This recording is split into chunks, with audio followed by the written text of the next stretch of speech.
El tema para hoy es El libro de Lucas, 20ª parte. Pues a veces cuando las cosas están yendo bien, es fácil tomar por alto ciertas cosas. No nos damos de cuenta lo frágil que somos y lo frágil que es el mundo en que vivimos.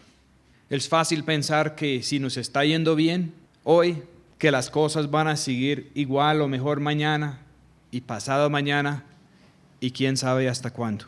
Aquí en Colombia hemos tenido algunos contratiempos, en otros países también, pero en los Estados Unidos y en Canadá, quizá en algunos otros países en Europa, muchas personas se sienten invulnerables, se sienten que ya el hombre tiene el control de su propio destino, que no es sino finiquitar ciertos detalles. Estuve asombrado en el viaje reciente que tuve a Estados Unidos de ver las pocas noticias mundiales que están en los medios de comunicación. Las noticias de primera plana de los periódicos de las grandes ciudades tienen que ver con el bienestar de ellos mismos, que alguien va a hacer un programa no sé qué, que van a cortar un impuesto o subir un impuesto no sé dónde, así y así. Cuando estamos en tiempos que los que tienen lo que el Señor llama en el Evangelio oídos para oír y ojos para ver, estamos viendo que las cosas no están siguiendo como siempre. Estamos viendo que el mundo entero está muy frágil, que por gracia y por bondad de Dios hay continuidad en muchas partes. No sabemos cómo van a seguir las cosas. En cualquier momento puede haber un gran cambio.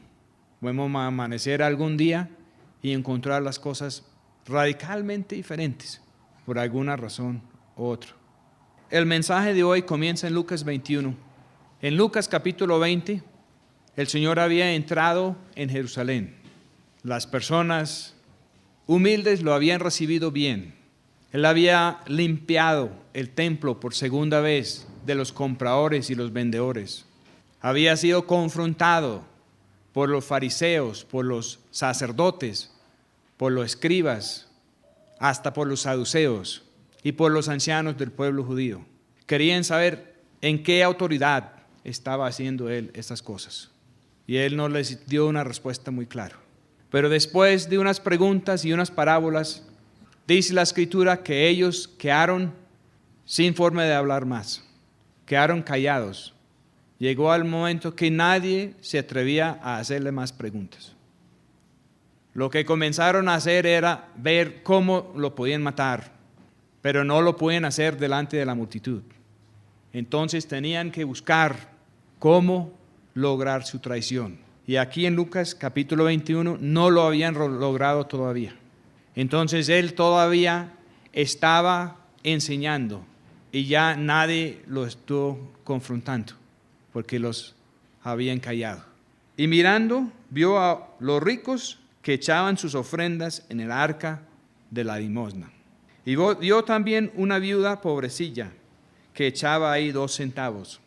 Y dijo: de verdad os digo que esta pobre viuda echó más que todos, porque todos ellos de lo que les sobra echaron para las ofrendas de Dios. Mas esta de su pobreza echó todo el sustento que tenía. Era así en tiempos del ministerio de nuestro Señor Jesús aquí en la tierra y sigue siendo así en el día de hoy. Es increíble que muchas cosas grandes que se han hecho para el reino de Dios ha sido financiado por viudas que dan de lo poco o nada que tienen. Muchas de las obras misioneras, de las cosas importantes que se ha hecho para el Señor, se hacen con las migajas que caen de las mesas de las personas que tienen mucho dinero en muchas partes. Personas que meten todo son muy raros, son muy pocos. Y aquí el Señor estaba enseñando y llegó una, y resulta que era una viuda y no tenía casi nada, pero lo llevó para entregar lo poco que tenía al Señor. Muchas veces nosotros pensamos que el Señor no va a notar. Estaban ahí en un templo lleno de corrupción, en un sitio donde el Señor había tenido que arrasar con todo, donde los que habían estado vendiendo y comprando todavía estaban muy ardidos con lo que Él acababa de hacer. donde el arca de la limosna, quién sabe si lo usaban para la limosna, pero llegó la viuda de buena fe y el Señor se dio cuenta. Y a unos que decían del templo que estaba adornado de hermosas piedras y dones, dijo: estas cosas que veis, días vendrán que no quedará piedra sobre piedra que no sea destruido. Y ellos estaban maravillando de la gran estructura que había ahí. Así como muchas personas pueden maravillar de los templos, de los sitios de reunión que hay hoy en día por todas partes.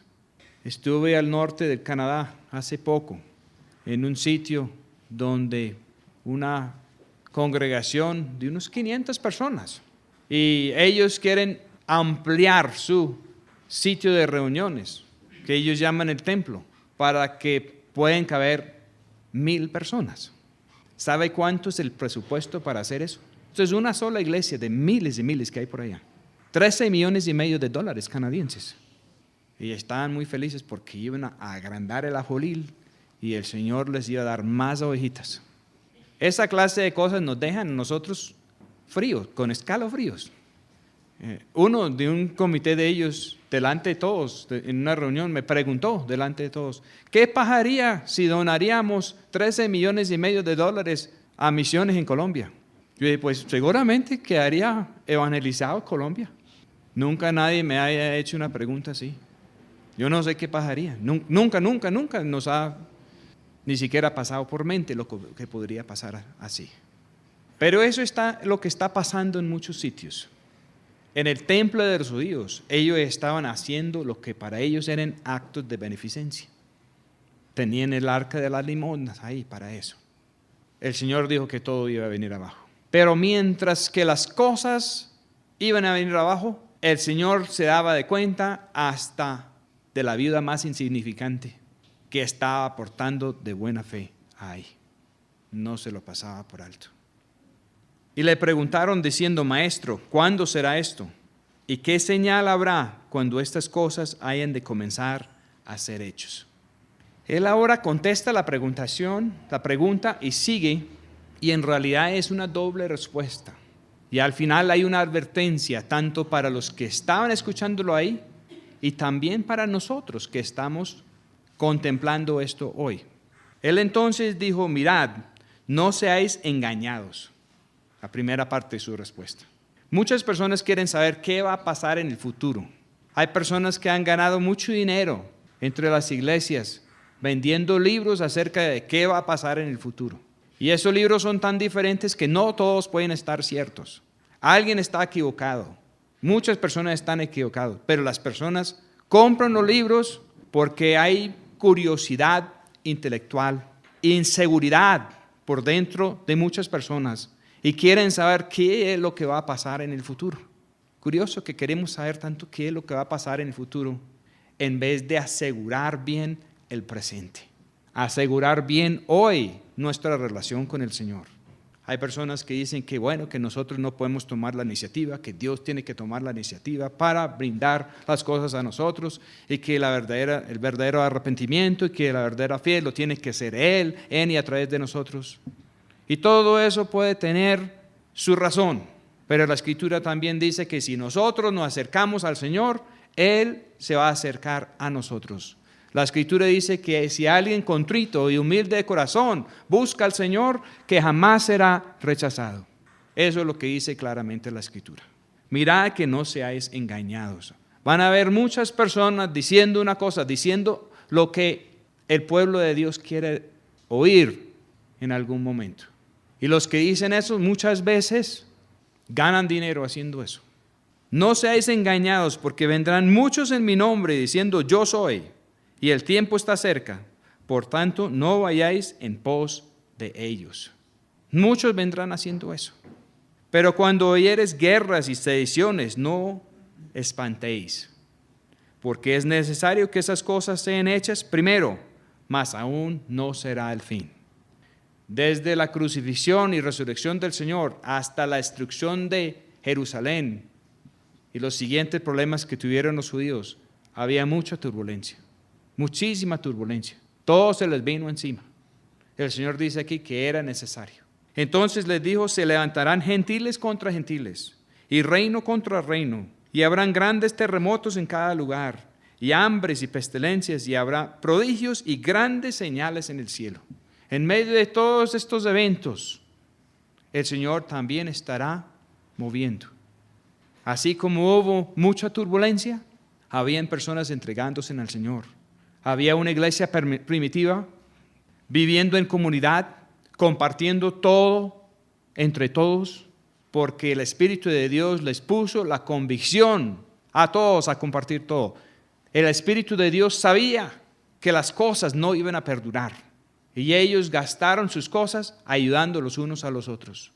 Los que trataron de guardar sus cosas perdieron todo en los saqueos que vinieron.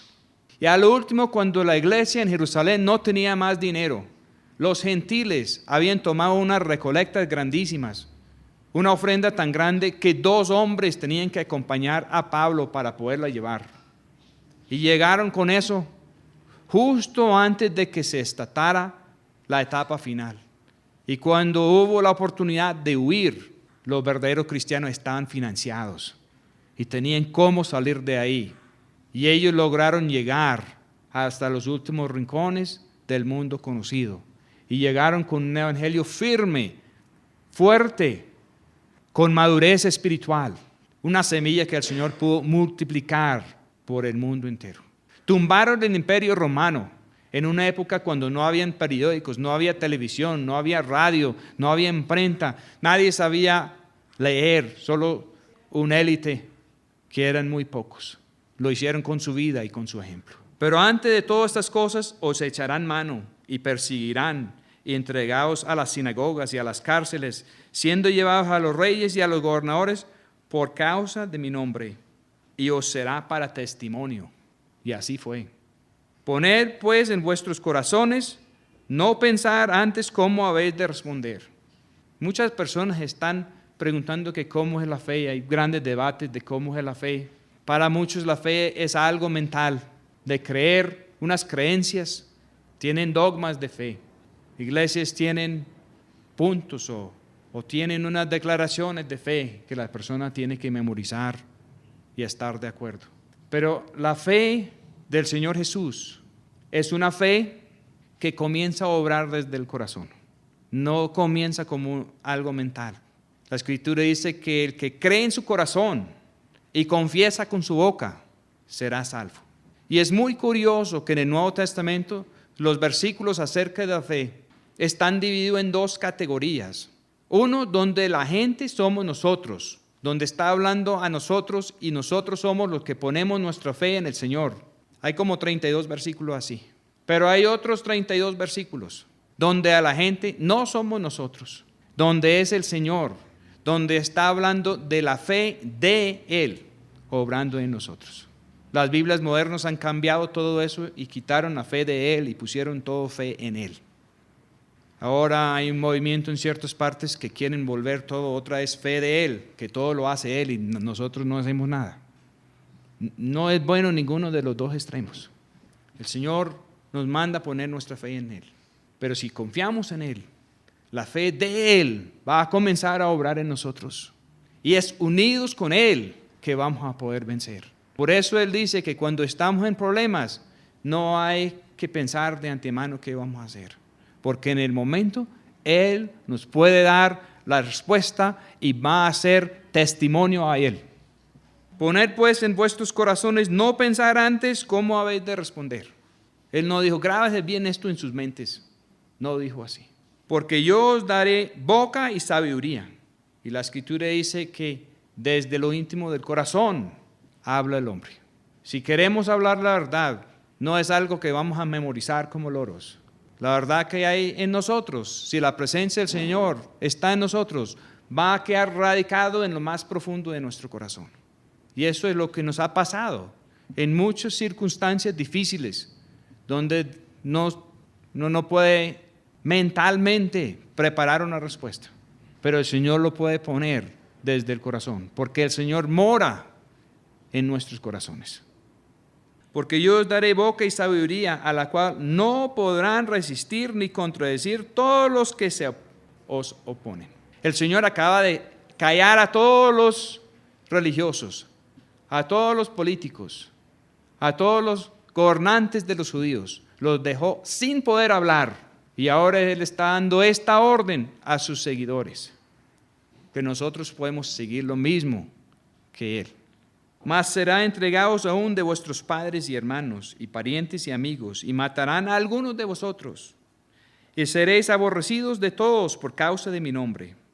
No dice, y seréis aborrecidos por unos pocos a causa de mi nombre.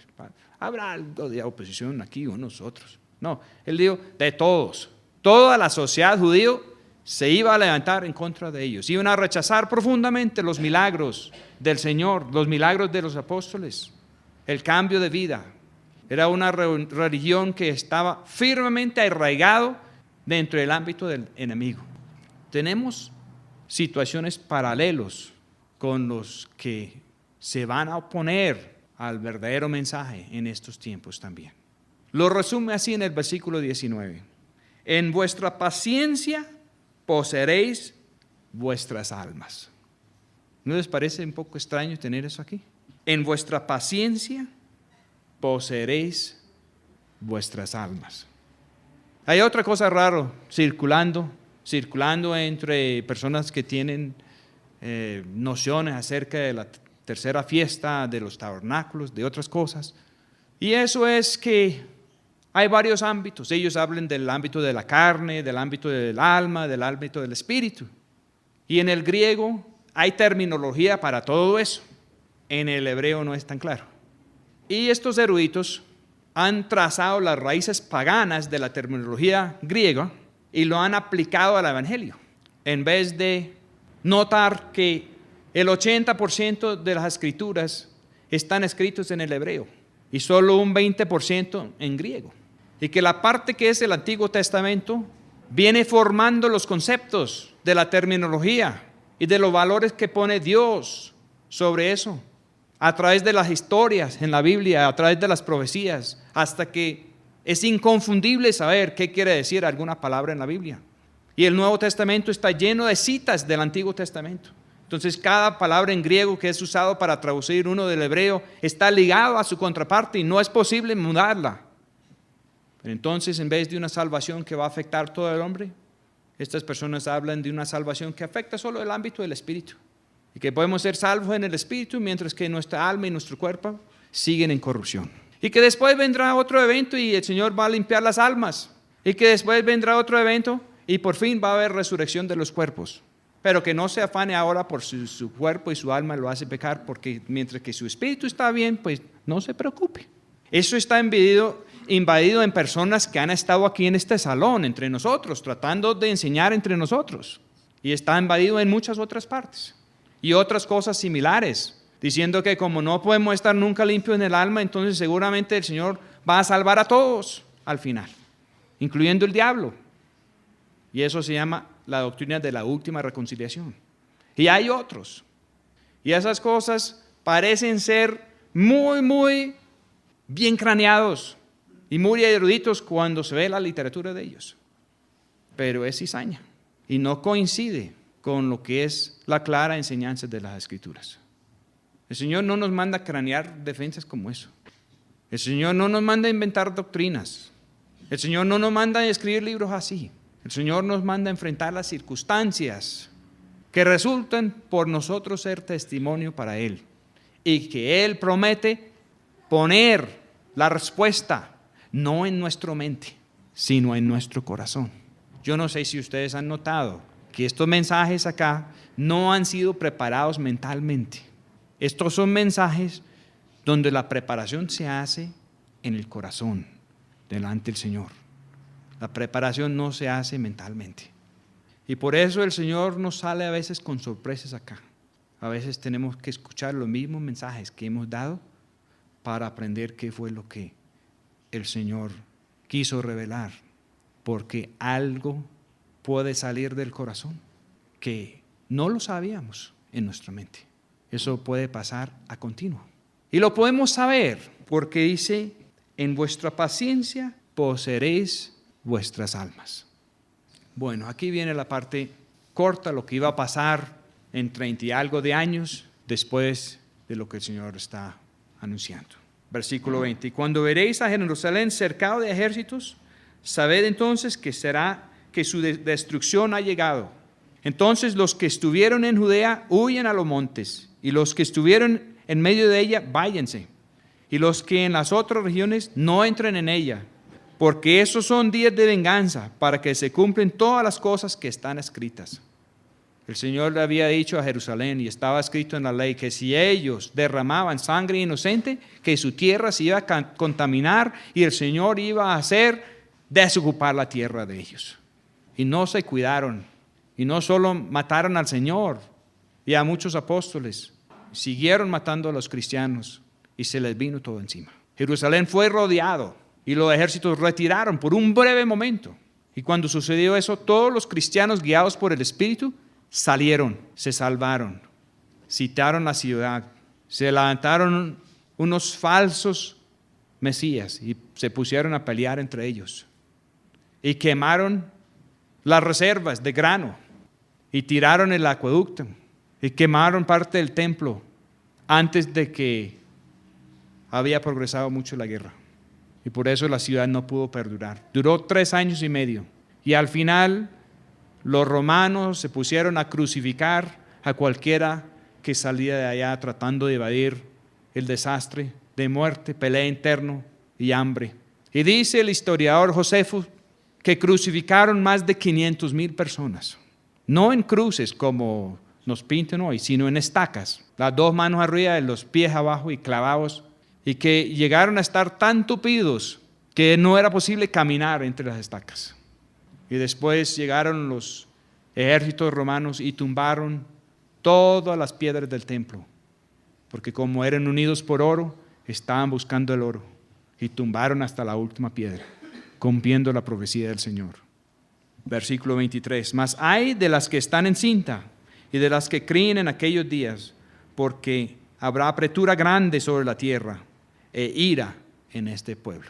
Y caerán a filo de espada y serán llevados cautivos a todas las naciones, y Jerusalén será hollada de los gentiles hasta que los tiempos de los gentiles sean cumplidos. Curiosamente, hermanos, el Jerusalén natural volvió a manos del judío natural, más o menos a medios del año 1967. Y hay varias líneas de tiempo y varias profecías que se cumplieron en esa fecha. Increíble. Pero ahora sabemos que a partir del 1967 vuelve y corre este pedazo de lo que está anunciando aquí el Señor. Ya los tiempos de los gentiles a hollar a Jerusalén se cumplieron. Se cumplieron. Eso fue profetizado por el profeta Daniel con su profecía de los 2300 tardes y mañanas desde el saqueo de Alejandro el Grande en 333 a.C., 2300 años hasta 1967, fue un cumplimiento. Desde el cautiverio de Babilonia, en días del último rey que propiamente reinaba ahí en Israel, desde esa fecha hasta 1967 se cumple el famoso juicio de los 7 tiempos anunciado en el libro del Levítico, donde el Señor dice que si ellos se van en contra del Señor, van a ser juzgados. Y si no se enderecen, van a ser juzgados 7 veces. Y si no se enderecen, van a ser juzgados 7 veces más. Y los rabinos lo han interpretado como un juicio de 7 años, un día equivaliendo a un año. Entonces, si se hace la cuenta de 7 años y se multiplica los días en los 7 años, y se va un año por cada uno de esos días, entonces se llega desde el cautiverio en Babilonia hasta 1967. Increíble. Los mismos judíos estaban contabilizando esa profecía después de la guerra de los 6 días en 1967. Tengo algunos de los documentos donde ellos mismos hacen la cuenta. Hay una tercera línea de tiempo que también converge aquí, y eso es basado en la profecía de Daniel capítulo 12, donde habla de la abominación que causa desolación. Recuerden que todas las profecías en Daniel se cumplen un día por año. Las 7 semanas de Daniel, todos se cumplieron un día por año hasta la venida del Señor Jesús. Lo de los 2300 tardes y mañanas, acabo de dar la explicación. Y si trazamos la línea de tiempo de los 1290 días de Daniel capítulo 12, desde la abominación en el templo, que más o menos yo lo pongo desde la decisión durante el tiempo del Papa Aragón de decidir que el Señor Jesús tenía dos naturalezas. Cuando hicieron algo con el Señor Jesús y lo separaron para que ya no podía ser un ejemplo para nosotros seguir. Cuando lo pusieron ya en otras circunstancias y otras condiciones mediante un concilio. Y resultó el Papa diciendo que él ya era infalible. Antes de eso no había sucedido. Si marcamos los 1290 años desde esa fecha, damos a 1967, a la Guerra de los 6 días. Pero eso no es todo. Curiosamente, a partir de 1967, el Señor ha estado soplando por medio de su Espíritu con verdad en otro ámbito de lo que habíamos conocido antes. Habíamos tenido claro el mensaje de la Pascua, de la muerte y resurrección de nuestro Señor Jesús, de su sacrificio por nosotros.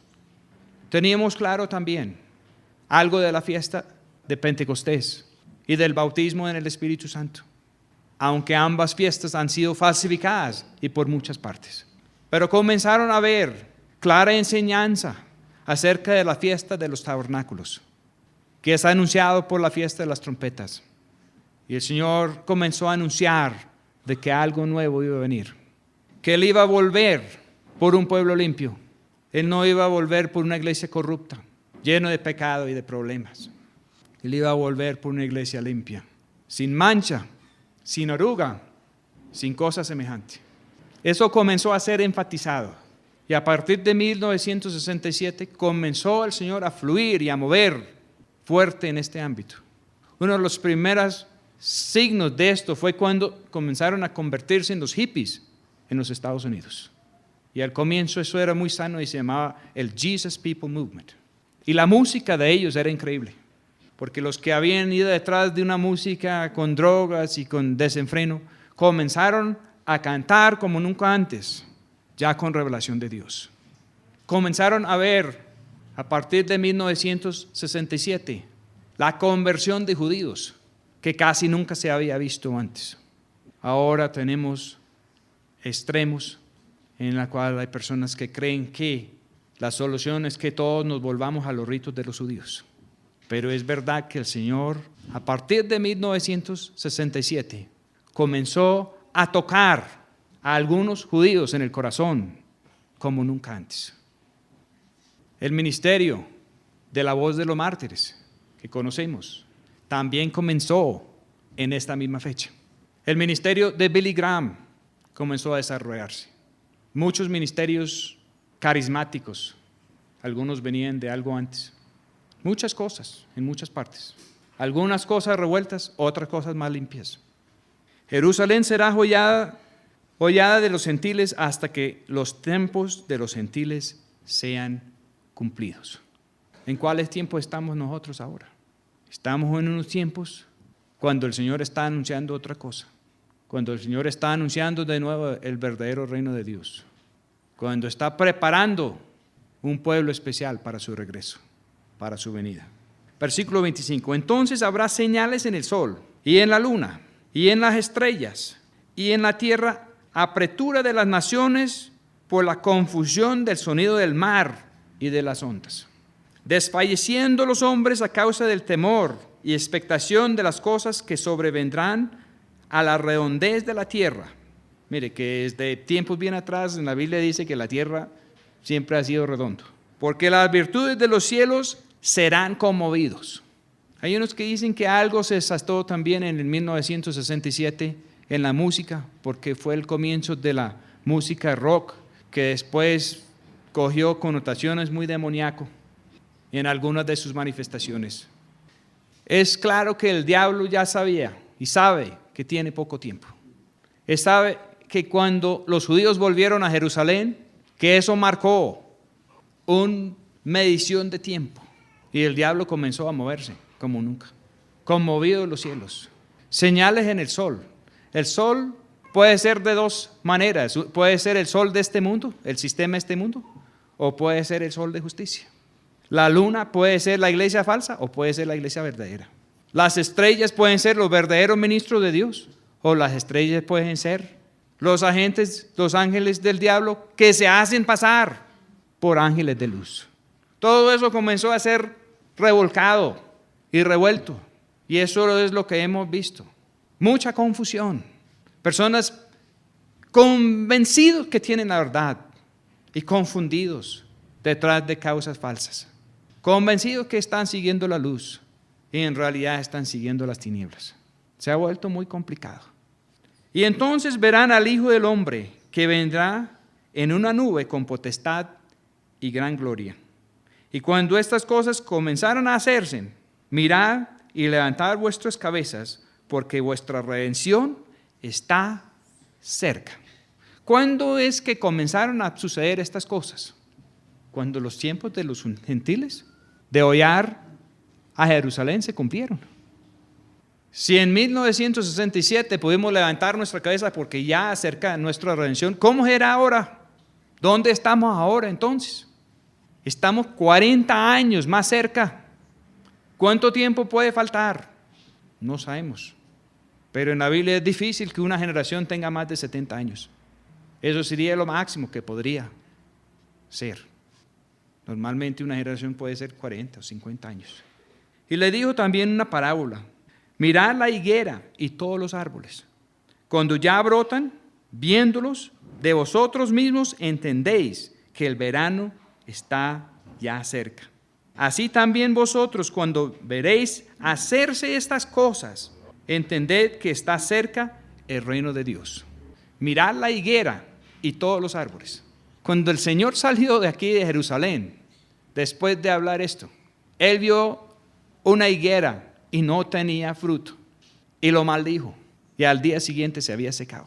Aquí en Lucas es un poco difícil saber si Él maldijo la higuera después en la salida de esa noche, o si ya lo había hecho y ya estaba seco la higuera y Él dijo eso hoy. Me parece que pudo haber ya estado seco. La higuera es símbolo de la religión de los hombres. El Señor no encontró fruto de justicia en la religión de los hombres. Los símbolos estaban allá en donde estaban la vestidura de los sacerdotes, estaban bordeados con granadas, que es el fruto de justicia. Y adentro en el lugar santísimo también estaba sobre las paredes. Pero el fruto no se había hecho realidad en el pueblo judío. El Señor maldijo la higuera y dijo que nadie jamás iba a comer fruto de ella. Pero ahora Él dijo, mira, cuando están por suceder todas estas cosas, mira primero la higuera y después a otros árboles. Cuando se brotan, cuando comienzan a echar hojas otra vez, saben que esto ya está muy cerca. ¿Qué es lo que ha pasado? Los judíos naturales están otra vez en Jerusalén. ¿Qué es lo que ha pasado? Los grupos de judíos mesiánicos por el mundo entero. Algunos van mejor que otros, pero muchos están diciendo que tenemos que entrar y cumplir otra vez los ritos de la religión. Esa higuera está dando hojas que da miedo. Tendríamos que estar ciegos para no ver que la higuera está brotada como nunca. Pero el Señor dice que nadie va a comer jamás fruto de ella. Que esos ritos muertos, no importa si son de los judíos o si son de nosotros, no importa si son de cristianos, católicos o evangélicos, los ritos no pueden dar vida. Son apenas símbolos.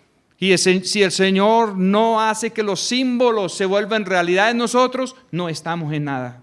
Sí, los apóstoles bautizaban a la gente, pero cuando ellos bautizaban a la gente en agua, el Señor a través de ellos bautizaba también en el Espíritu Santo y salían metidos en la naturaleza de Dios. Y ahora en la mayoría de las partes salen mojados de sus bautismos, pero el bautismo del Espíritu Santo no sucede ahí. Los judíos en alguna oportunidad, en varias oportunidades tuvieron el fuego encendido por Dios mismo en su altar de incienso y en su altar de bronce. Y varias veces en la historia, por descuido, lo dejaron apagar y resultaron con el fuego de los hombres en vez del fuego de Dios. Cuando el Señor vino y restauró el fuego en Pentecostés, no lo restauró en el altar del templo, Él sabía que todo eso se iba a venir abajo. Lo restauró como lenguas de fuego encima de cada cual. Y dijo que ahora su templo era su pueblo y que él no iba a vivir más en edificios hechos por hombres. Eso lo tenía muy claro el padre García Herreros. Él no quiso gastar más plata en templos cuando habían personas sin techo y con hambre. Sé que él tenía razón y pasé muchos años gratos ayudándolo en eso. Versículo 32. De cierto os digo que no pasará esta generación hasta que todo sea hecho. El cielo y la tierra pasarán, mas mis palabras no pasarán. La generación física con la cual él estaba hablando estaban vivos cuando Jerusalén fue destruido. Pero aquí hay otra cosa interesante. Si nosotros trazamos las generaciones de Cristo en el Nuevo Testamento, llega a la generación de Jesús y después la generación de Cristo y después separa las generaciones en la Biblia. Si nosotros somos de Él, si Él reside en nuestro corazón, eso hace que nosotros ya hemos ingresado en Cristo. La generación de Cristo que Él inició a través del Espíritu Santo después de su muerte y su resurrección continúa aún hasta hoy. No pasará esta generación, no pasará. La generación que Él deja hasta que todo sea hecho. El cielo y la tierra pasarán, van a haber nuevo cielo y nueva tierra, pero la generación de Cristo va a continuar. La generación de Cristo va a continuar para siempre. Y mirad por vosotros que vuestros corazones no sean cargados de glotonería y embriaguez y de los cuidados de esta vida, y venga de repente sobre vosotros aquel día. Porque como un lazo vendrá sobre todos los que habitan sobre la faz de toda la tierra. Esta última cosa no es solo Jerusalén y la tierra de Israel que va a ser afectado. Él dice que eso va a caer sobre un lazo, sobre todos que habitan sobre la faz de toda la tierra. Esto puede tener dos significados. Uno, la tierra seca que hay en el mundo entero. Dos, la tierra en profecía, en la escritura, es siempre símbolo del pueblo que se llame con el nombre de Dios. Dice que va a haber gran conmoción por lo que está pasando en el mar. El mar es símbolo de las naciones. Las naciones sin Dios están con mucha turbulencia. Mire cómo están las cosas en el mundo musulmán. Mire cómo están las cosas en Rusia y en la China. Mire cómo están las cosas en la India. Mire cómo están las cosas en estas naciones, incluyendo Europa, Estados Unidos y Canadá. Por todas partes, las naciones están alborotadas. Hay desenfreno, hay extremos, hay violencia, con tendencias a empeorar.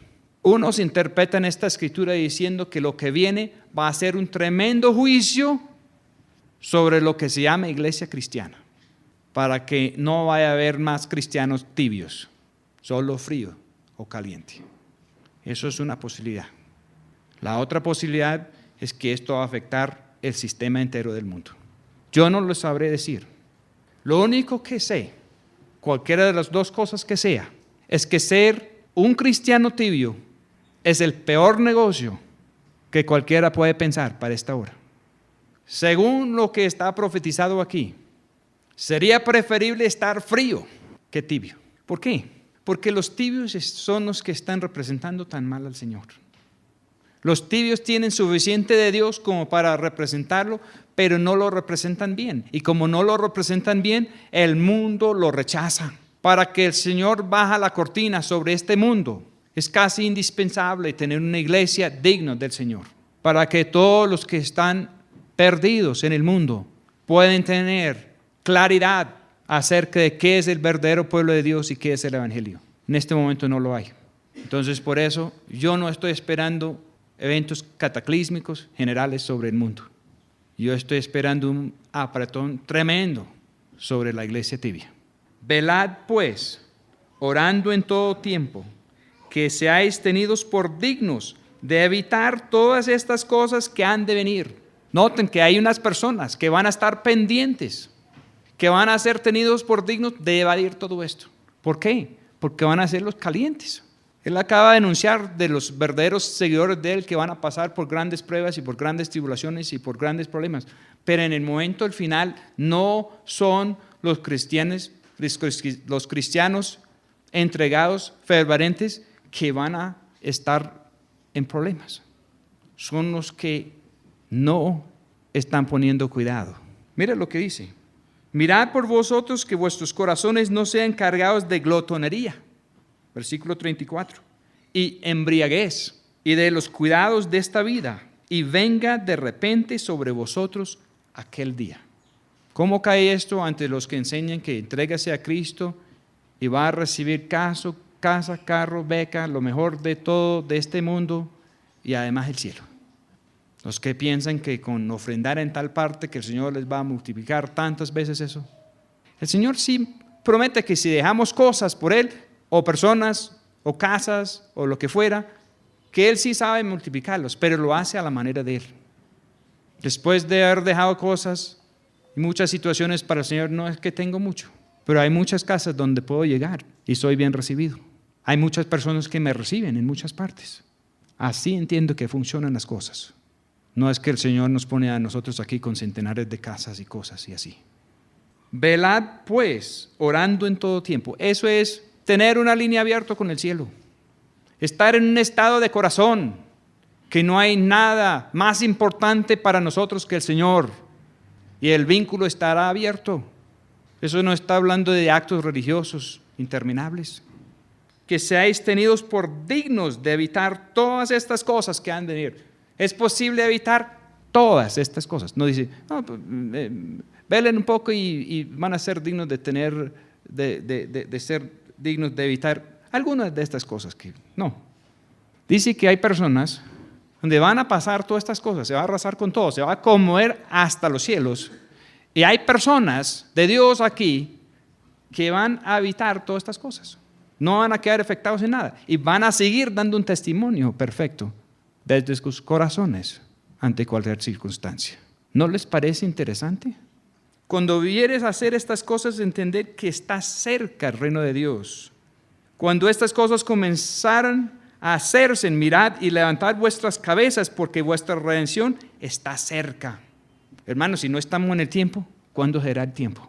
Esto puede seguir otro poco, yo no sé hasta dónde. Y si el Señor lo deja seguir otro poco, es porque Él quiere que se salvan más personas. Él no quiere que nadie se pierda. Y Él siempre demora las cosas más de lo que nosotros pensamos. Por eso dice que esto va a venir como un lazo sobre todo el mundo. Esto va a venir sobre un lazo. Nunca van a pensar que eso va a poder pasar así. Y ¡pum! Van a quedar cogidos. Y hasta ahí llegaron. Apocalipsis capítulo 6 describe ese día y dice que cuando se abren los cielos de verdad, que todos los moradores de la tierra, grandes, pequeños, capitanes, esclavos, todos van a buscar esconderse bajo tierra. Nadie va a querer estar en presencia de Él, excepto unas personas aquí que dicen que van a estar dignos de evitar todas estas cosas. Esto deben de ser las mismas personas que en otras partes dice el Señor que van a estar siendo fiel en la familia de Él, suministrando el alimento a cada cual. Él dice que hay otros que si los encuentra embriagados, dando palizas a los unos y a los otros, que los va a quitar de sus puestos, que los va a echar, que los va a cambiar. Él acaba de anunciar claramente cómo iba a ser la cosa. Velad pues orando en todo tiempo que seáis tenidos por dignos de evitar todas estas cosas que han de venir y de estar en pie delante del Hijo del Hombre. No muchos van a poder. La Escritura dice que los moradores de la tierra van a salir corriendo todos. La tierra es símbolo siempre de la iglesia, del pueblo de Dios. Si los moradores de la tierra todos salen corriendo, ¿dónde tenemos que morar nosotros? Es que estando aquí en la tierra nosotros podemos morar con el Señor. Y la Escritura está muy claro, dice que donde está nuestro corazón, allá también está nuestro tesoro. Si nuestro corazón está bien entregado al Señor, si el Señor mora en nuestro corazón, nuestra morada está con el Señor. Nuestra cobertura es Él. En los tiempos antiguos, los vencedores en la batalla eran los últimos en quedar parados. Los últimos en quedar parados eran los vencedores. Los otros quedaban o muertos o rendidos. Y enseñaba de día en el templo, y de noche saliendo se estaba en el monte que se llama de las Olivas. Y todo el pueblo venía a él por la mañana para oírle en el templo. Hermanos, ya el templo de él somos nosotros. Y yo creo que antes de la segunda venida de él, todo el pueblo va a tener de nuevo la oportunidad de oírle en el templo. Para hablar de parte del Señor no se requiere de gran sabiduría, no se requiere de la preparación que hacen los hombres. Dios tuvo que sacar a Moisés de la casa de Faraón y tuvo que durar 40 años en una parte remota del desierto para que el Señor pudo utilizarlo para liberar a su pueblo. Pablo, que pensó que estaba haciendo grandes cosas para Dios, cuando el Señor se le reveló, él duró 14 años en un desierto y años más. Pasó por muchas cosas y terminó en la cárcel como prisionero del Señor. Y de ahí, fue como recibimos buena parte del Nuevo Testamento. El apóstol Juan, quizás el más intelectual de los discípulos, cuando vio al Señor resucitado en Apocalipsis capítulo 1, cayó como muerto a sus pies. El Evangelio de Juan no está lleno de intelectualismo humano, está lleno de unos vínculos profundos de amor y amistad que sobrepasa toda capacidad intelectual, estudio formal. Aunque si lo tenemos, es posible que el Señor lo pueda usar de alguna manera. Pero sí es indispensable haber pasado tiempo con el Señor. Dijeron de los discípulos, no entendemos esto, ¿cómo pueden hablar así? No son personas educadas. Pero dice que se dieron cuenta que habían estado con el Señor. Si nosotros hemos estado con el Señor, se van a dar de cuenta. Si nosotros hemos estado con el Señor, si hemos aprendido a hacer las cosas a la manera del Señor, si nosotros velamos por tener abierto un vínculo siempre entre nosotros y el Señor, si nosotros velamos por hacer siempre lo que agrada al Señor, y cuando el Señor está en nuestro corazón, nosotros podemos saber por nuestra conciencia y por el Espíritu de Dios cuándo es que lo que nosotros hacemos agrada al Señor y cuándo no lo agradamos. Por eso dice Santiago que seremos juzgados por la ley de la perfecta libertad. ¿Cómo es eso? No vamos a ser juzgados por la ley de Moisés. Vamos a ser juzgados por la ley de la perfecta libertad, porque donde está el Espíritu de Dios hay libertad. Y cuando el Espíritu de Dios nos indicó que debemos de hacer, ¿qué fue lo que hicimos nosotros? Porque el Señor nos pone en libertad para que nosotros podamos estar libres para hacer la voluntad de Él. Y si nosotros cogemos las cosas del Espíritu de Dios para consentir nuestra propia existencia, seremos entonces hallados entre los embriagados y los glotones al regreso de Él. Es muy importante, hermanos. Ahora el ayuno que el Señor nos está pidiendo tiene más que ver con Isaías 57 y 58 que cualquier otra cosa. Hay personas que piensan que si ellos ayunan un buen tiempo, que algo les va a servir. Bueno, no es posible. Dios quiera que sea así. Pero nosotros no podemos hacer nada para ganar la gracia de Dios. Y el verdadero ayuno es no alimentar nuestra propia existencia, no vivir nuestra propia vida, sino estar para vivir la vida de Él. Y es la única manera de ser realizados. Es la única manera de tener algo a favor. Si lo hacemos así, Él hará obras de Él en y a través de nosotros. Vamos a orar. Señor, pido que este mensaje haya sido claro. Pido, Señor, que si alguien tiene la duda, que pueden recibir la confirmación necesaria. Pido, Señor, que nosotros todos podemos estar en este sitio donde en paciencia poseemos nuestras almas. En paciencia, Señor, porque tenemos las cuentas claras con el cielo, porque tenemos nuestra residencia definida, porque no estamos buscando otra cosa, Señor, sino que venga su reino y su justicia, primero que todo en nosotros. Amén.